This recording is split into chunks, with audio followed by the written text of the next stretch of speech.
ओम श्री गुरुवे नमः। आज का हमारा शीर्षक है शरीर का भी रखे ध्यान।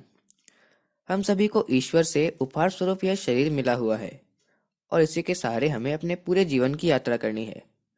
जिंदगी की दौड़ में प्राय हम अपने शरीर का ध्यान नहीं रखते, जो हमेशा हमारा साथ देता रहा है, और यह भी नहीं सोचते कि आगे भी तो उसी का सहारा लेना है। और इसी लापरवाही का परिणाम होता है कि उम्र आने से पहले ही हमारा शरीर हमारा साथ छोड़ने लगता है। उम्र से पहले ही आंखें कमजोर हो जाती हैं, दांतों में दर्द रहने लगता है और वे हिलने लगते हैं। समय से पहले ही हमारे बाल सफेद हो जाते हैं और असमय झड़ने लगते हैं। कानों से धीमा सुनाई देना शुरू हो जाता है। हाथों व पैरों के जोड़ों में दर्द रहने लगता है। त्वचा में समय से पहले ही झुर्रियां आने लगती हैं और शरीर की त्वचा बूढ़े होने से पहले ही ढीली पड़ने लगती है और शरीर की पाचन शक्ति भी कमजोर होने लगती है। यह सब होता है हमारे द्वारा लापरवाही पूर्ण व गलत जीवन शैली अपनाने से। भगवान बुद्ध के अनुसार हमारा शरीर बहुमूल्य है। यह हमें जागृत करने का, इसलिए इसकी सजगता से देखभाल करें।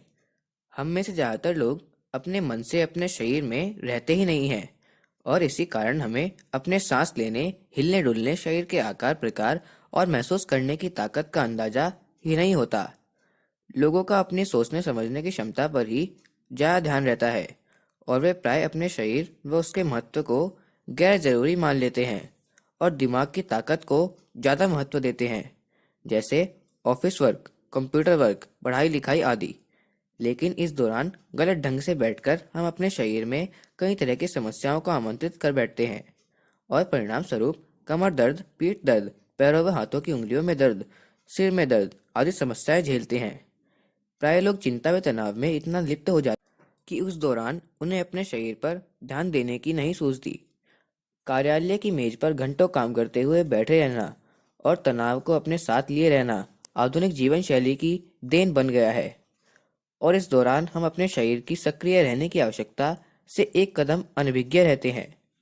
शैशवावस्था में बच्चे शारीरिक रूप से बहुत सक्रिय रहते हैं और उनका शरीर भी उतना ही स्वस्थ रहता है, लेकिन धीरे धीरे बड़े होने पर उनकी शारीरिक सक्रियता कम होती जाती है और मानसिक सक्रियता बढ़ती जाती है।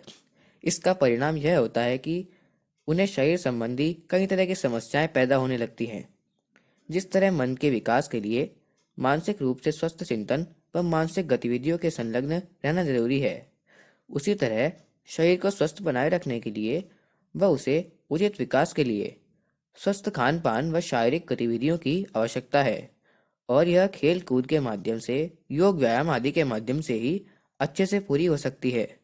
खेल कूद शरीर को स्वस्थ रखने का एक अच्छा माध्यम है, क्योंकि इसके माध्यम से हम शारीरिक व मानसिक गतिविधियों को एक साथ करते हैं और इसमें हमें तनाव लेने, चिंता करने या किसी से भयभीत होने की भी जरूरत नहीं होती। खेल कूद में हम प्राय लोगों के संपर्क में आते हैं। इससे हमारी व्यवहारिक कुशलता बढ़ती है और अन्य लोगों को समझने की परख भी हमारे अंदर पैदा होती है। इस तरह खेल कूद हमारे शरीर व मन के संबंधों को सुधारने का एक अच्छा माध्यम है, और इसके माध्यम से हम अपने शरीर व मन दोनों के, शरीर व मन को स्वस्थ रखने का दूसरा माध्यम सात्विक व उचित भोजन है। ऐसा कहा भी गया है कि जैसा खाए अन्न वैसा बने मन। निश्चित रूप से ग्रहण किए जाने वाले भोजन का हमारे शरीर व मन दोनों पर असमान रूप से प्रभाव पड़ता है। भोजन के स्थूल तत्वों से हमारा शरीर पोषित होता है और इसके सूक्ष्म तत्वों के प्रभाव से हमारा मन पोषित होता है। इसलिए साधना करने वाले व्यक्तियों को सात्विक भोजन लेने की सलाह दी जाती है, क्योंकि सात्विक भोजन से मन शांत होता है व उसमें स्थिरता व प्रसन्नता आती है।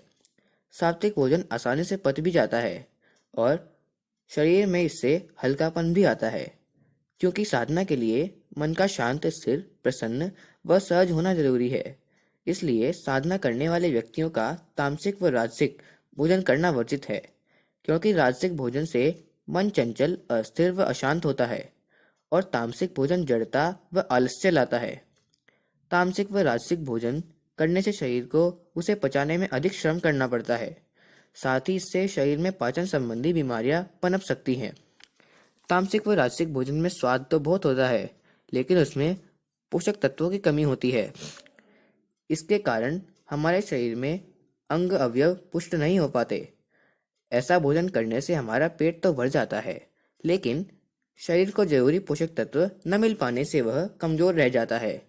अतः ऐसा भोजन मोटापा तो बढ़ाता है, लेकिन शरीर में शक्ति व क्षमता की वृद्धि नहीं करता। अतः व्यक्ति की शारीरिक शक्तियाँ व क्षमताएं असमय ही कमजोर हो जाती हैं। वर्तमान में हर वस्तु पैकेट में मिलने लगी है, जिसमें उसे खराब न होने देने के लिए प्रिजर्वेटिव्स अर्थात संरक्षक पदार्थ का उपयोग करते हैं, जो कि हमारे स्वास्थ्य की दृष्टि से नुकसानदायक है। पैकेट व डिब्बाबंद पदार्थ भोजन करने की आदतों को अपनाने के कारण हम ताज़ा भोजन व ताजे फल को अपनाने के परंपरा को भुलाते जा रहे हैं। इन सब का नतीजा यह है कि हमारा शरीर भी स्वस्थ व तरोताजा महसूस नहीं कर पाता और मन भी असहज बना रहता है। यदि हमें अपने शरीर व मन को लंबे समय तक स्वस्थ रखना है, तो इन परंपराओं का निर्वहन करना होगा।